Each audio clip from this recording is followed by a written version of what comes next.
Okay, so welcome to the staff meeting. First ever staff meeting of Josie and Tracey. We're talking about Tracey taking over some of my duties in return for a commission of my business. So she's going to become my personal assistant, or PA, lucky her. And she gets to work with me. And she might not feel so lucky in a few months.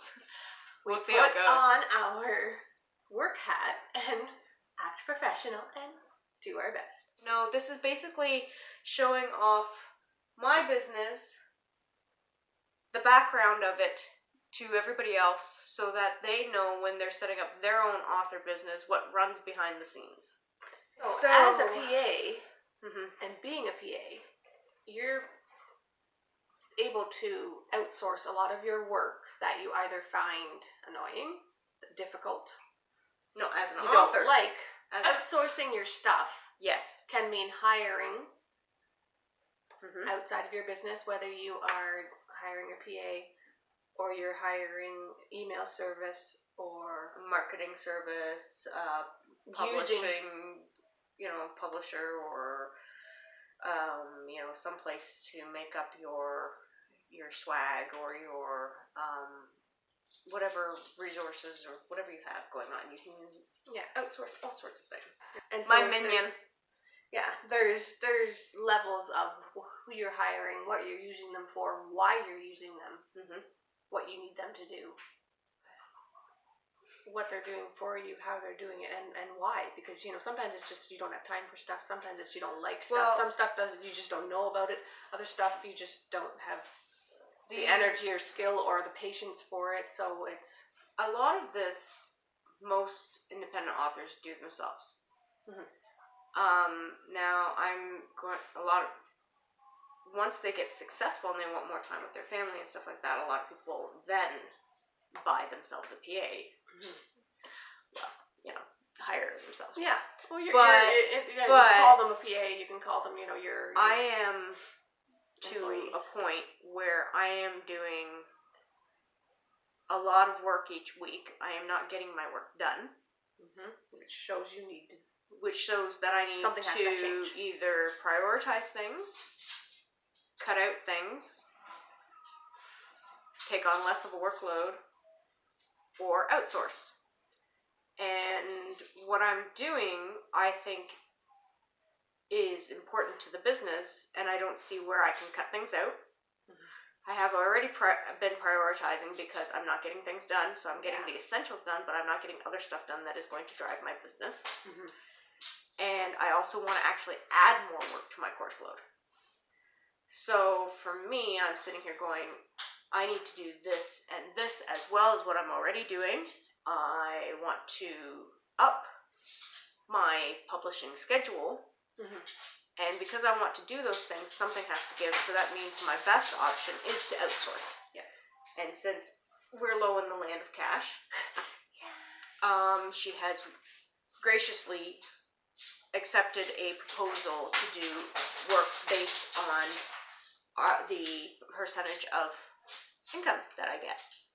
So the more work I do, the more money we make, which is sometimes how it goes. Good. Yeah, but it also shows that the level of work that you put into it is going to pay off, right?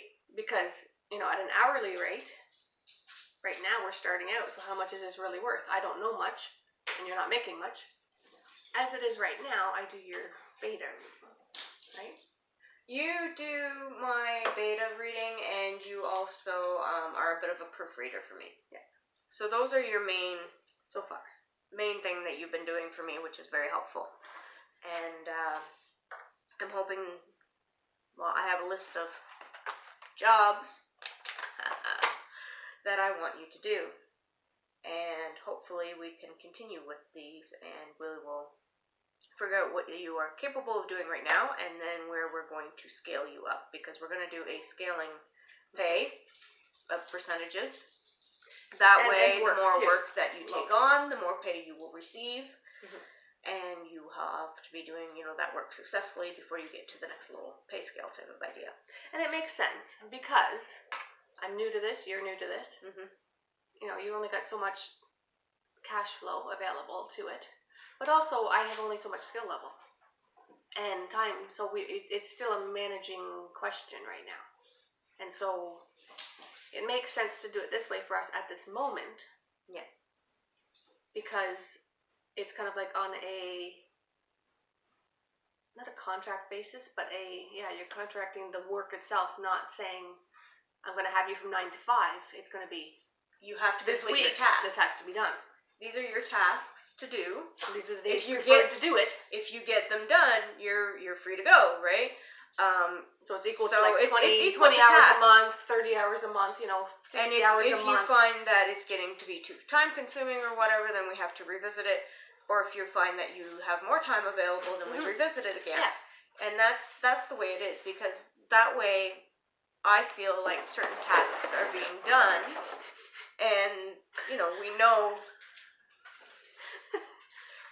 that it's being made. Yes, I know I'm a terrible mom. I'm just handing out treats. So far we are accomplishing that. So yes, we're accomplishing the beta reading. Okay, I'm so not that's always great. perfectly timed with it, but I am. And you're not always perfectly timed with it so far either. No, but, because I've been running with my head cut off like a chicken. But trying to get stuff done. But it is working well. Yes. You are happy with it so far? Yes. And it is making a big difference? Yes, because I know that I don't catch mistakes. I read too fast, and I don't catch spelling errors. I just don't. I write, I type, and I go. Mm-hmm. And that's my deficiency. I can't do that. So when people find mistakes in my books, I'm sorry. It's the way I am. I'm not perfect either. I'm not conditioned to be a good proofreader because I read too fast. And so if you find a mistake or so, email me. We'll fix it. Sometimes not necessarily grammar, because I don't always agree with how grammar is done. But I will fix spelling mistakes if they are correct. And you have to remember, too, that I am Canadian, so sometimes we spell things differently. Anyhow, that's off topic. Those who wish to know, Bean has joined our staff meeting. Yep, she's right there.